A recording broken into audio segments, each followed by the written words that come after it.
In this video, I will show you how to master the Google Flow timeline editor so you can edit your projects with confidence and speed. Understanding the layout is the first step toward becoming a pro.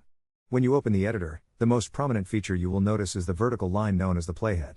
You can click and drag this line across the timeline to scrub through your video frames. This allows you to preview specific moments and make precise adjustments exactly where they are needed. Just below the preview window, you will find the track stack, which organizes your media into logical layers. The top track is dedicated to your video clips and visual elements, while the bottom track is where your audio files and voiceovers live.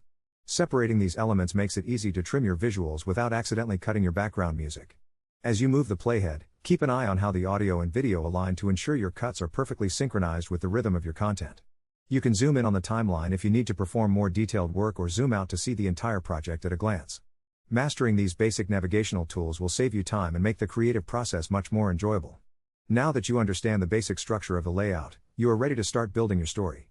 Thank you so much for watching this quick guide, and I look forward to seeing all the amazing videos you create using these techniques. Happy editing and good luck with your next